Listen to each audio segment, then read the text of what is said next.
Hello, this is Buzz News at 4:15. I'm James Taylor. Coming up, Bournemouth protesters demonstrate against Donald Trump's inauguration. How Time Team and Bournemouth University are joining forces for its newest season. And we hear exclusive reaction from those in attendance after a fateful scenes at Fratton Park.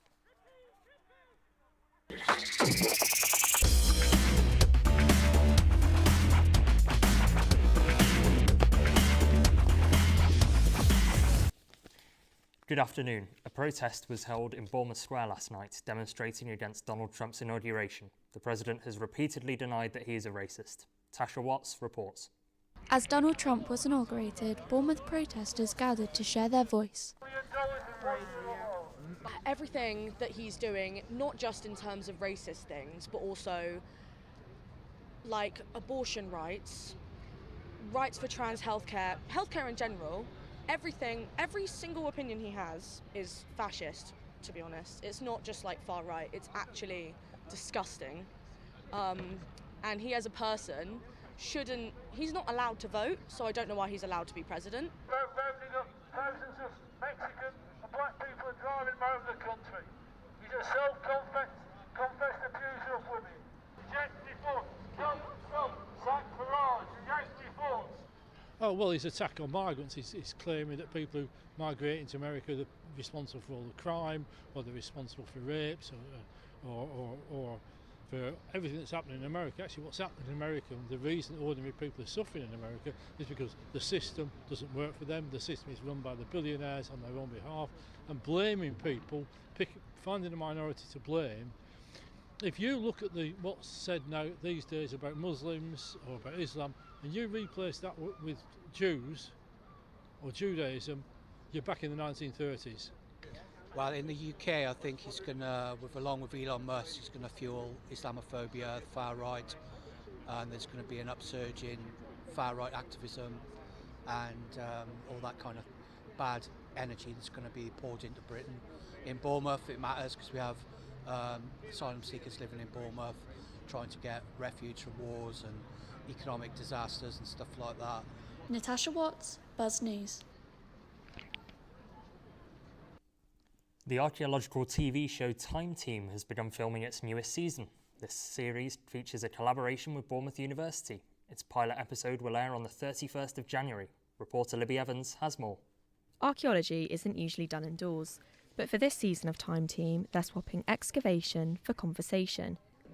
I'm here at Bournemouth University, where Time Team are partnering with the students to produce their Time Team show. I've spoken to Derek Pittman about the transition from the site to the studio. Working with the students so far has been incredible, and I'm a bit biased because I work at Bournemouth University anyway. I know that all of our undergrads are incredible hard workers and they're dedicated to their profession, but seeing everyone here in their defined roles for directors, for runners, for sound people, for camera op crew, you wouldn't know you were working with students. They are absolute professionals. In the past, the team would have travelled to dig sites across the country and told the stories about past civilisations from where they stood thousands of years ago. This time, though, they're taking a step back, having a sit down and discussing archaeology from a much wider perspective. Producer George Paglero is also stepping out of his comfort zone to bring Time Team to the university. It's much easier to have a single camera in the field and just tell a story through one lens. That's been my career for 25 years. So to come in here and have a luxury of goods on the surface is amazing, but actually it is a challenge to think through a number of lenses and think through the gallery and the vision mixer, and to be able to sort of split your brain into compartments and think of everybody's role and how you can get your messages across to a big team.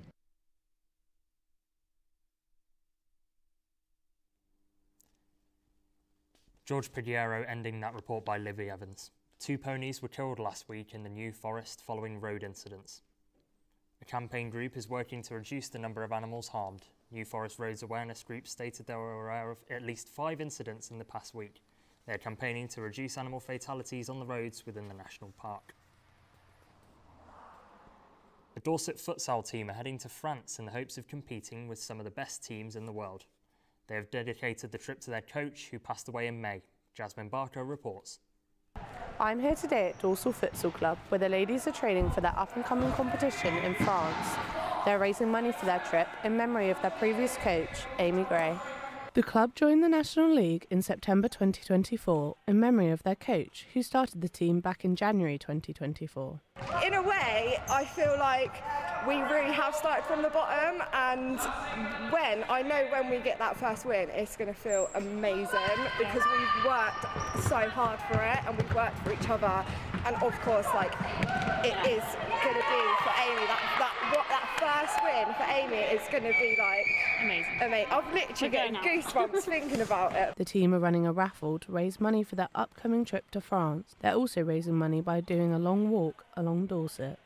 For the club, it puts us out there, puts us on the map. It shows people what we're about, and not just us as a team, but futsal in general. I think getting the word out there, like, futsal changed my life.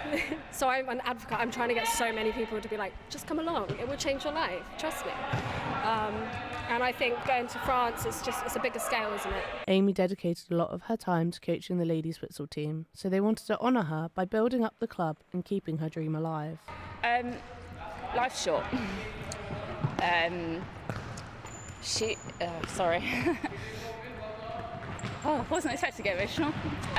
We know that she is what formed us in the beginning. She was the most inclusive person and welcoming person ever, and anyone who joins us now on, we want to represent. That's how Amy modelled the team. She wanted to include anyone. Now for a look at the day's sport, here's Mac Whitaker.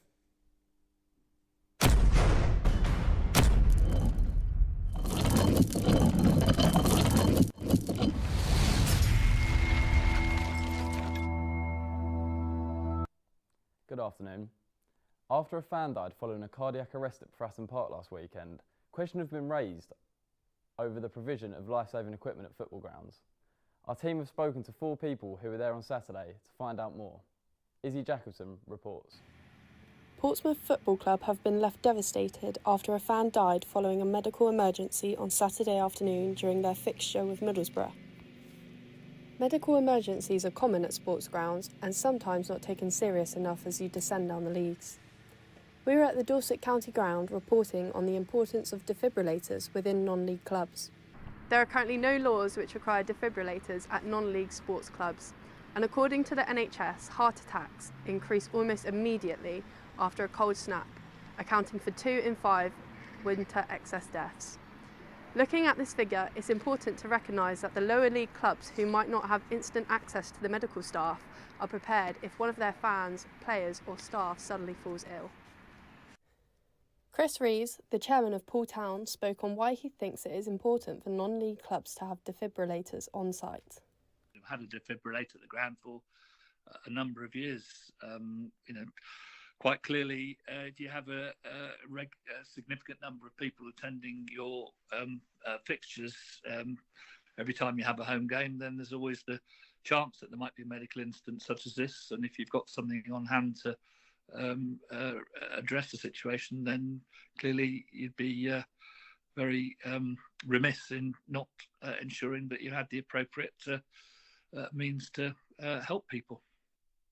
Natasha Bird, Andy Moon and Jack Mardell were all at Fratton Park when the incident occurred and shared their different experiences as the emotional event unfolded. I think everyone felt really uneasy when it happened. No one really knew what was going on. And obviously all the fans were stressed to see such like a horrible thing happening in front of them. Obviously when everyone came back in, the mood was uneasy and no one in the mood that they usually are. It definitely felt different. And I think it put a lot more pressure on workers to kind of make them still enjoy the day that they've obviously paid to be at. A lot of the people had moved to make it more accessible for the first responders and whatnot to get to the incident to help everything go efficiently as possible. So it was quite respectful and quite thoughtful all around from my point of view. It was eerie. So for the first few minutes, it went fairly quiet, and then the Middlesbrough fans started chanting a bit. But then I think they realised what was going on, and then there is a kind of hum around of people talking, but there's kind of a nervousness because you're aware that something really serious is happening, and pretty much everyone in the stadium is completely. There's nothing anyone can do about it other than keep their fingers crossed. This was an incident where everybody was completely understanding what had happened and just absolutely desperate and determined and hoping that there would be a better outcome than there was. The question still remains, why is it not a legal requirement for these clubs to have instant access to defibrillators? Izzy Jacobson, Buzz News. Bournemouth's development squad face a tough task to qualify for the next round of the Premier League Cup. The teams have suffered 3 defeats in their 4 group games so far and will look to turn around their fortunes this evening when they face Brentford at Wimbledon's White Home Stadium. Kieran Rickman has more. The pre-game calm before the matchday storm as the stage gets set ready for tonight. So I'm here at Wimbledon Town's White Home Stadium where tonight AFC Bournemouth's development squad are taking on Brentford under-21s in what is a crucial fixture for both sides' qualification in the next round of the Premier League Cup. AFC Bournemouth's development squad play their home games at Southern League side Wimbledon Town's ground. This is because of an agreement between the clubs running to the end of this season whilst the Cherries' new training complex is being built. Wimbledon captain Sam Jackson believes this partnership is good for the Magpies both on and off the pitch. Yeah, it's crucial. I mean, building up those relationships, not only for us as a team, if for example, we need a loan player, that's always an opportunity. I think we saw that a couple of times last year where obviously Johnny came over and he did really well in the push for us to actually get promotion. And obviously that's me being selfish, but the other way is the club benefits from, as you say, on a Tuesday night where it normally wouldn't be busy at all, you might get the people coming here for a cup of tea or a beer, but all of a sudden you've got potentially 200-300 people coming down here with little ones to watch like potential future Premier League players. Despite being 5th in the Professional Development League, the Young Cherries have lost 3 of their 4 games in this season's Premier League Cup and are facing an uphill battle. The Young Cherries have 2 games here at the White Home Stadium this week, and they'll need to win both if they want to qualify for the next round of the Premier League Cup. But with a free admission, there's expected to be a large crowd for people to see the Young Cherry Stars of tomorrow. A Bournemouth University student has been selected for Team GB.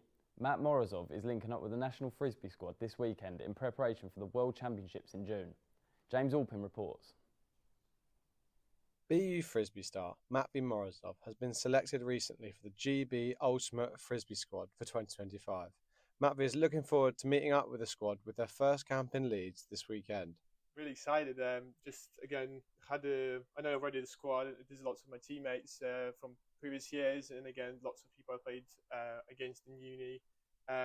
It's just going to be kind of just a good time. The BU star is working hard on this game, seen this past weekend at a tournament in Brighton, as the Great Britain squad prepare for the World Under-24 Ultimate Championship in Spain this June, as the sport continues to grow. At the time right now, the sport where it's quite big in the media, it's getting a lot bigger views. Instagram and all the social medias are getting on it. So I feel like, with the big championships like this, that's where it can really shine and, show the true nature of the sport and just show some viewership. James Orpin, Buzz News. That's all for your sport. Back to you, James. And finally, after 6 years of training, local autism activist Arsenal Whittick attempted to break the world record for the most people hugged in a minute. It was hosted at the Gather Space in the Dolphin Centre in Poole, where 100 people arrived to help him. Zara Elliott has more. At this moment, history may have just been made. Arsenal Whittick had struggled with hugging people, but he worked for 6 years to break this world record. After being unable to hug his 2 daughters, he worked to improve himself for this all-or-nothing moment. He said that he wants to give people hope. Tired and I've got a dead arm. But well worth it. Hope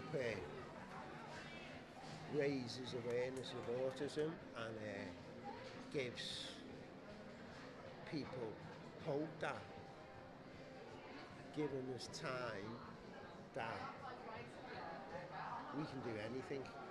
He's been working closely with the Dolphin Centre and used it to sell his books. Dolphin Centre representatives who work closely with him said that it's been good to see him grow.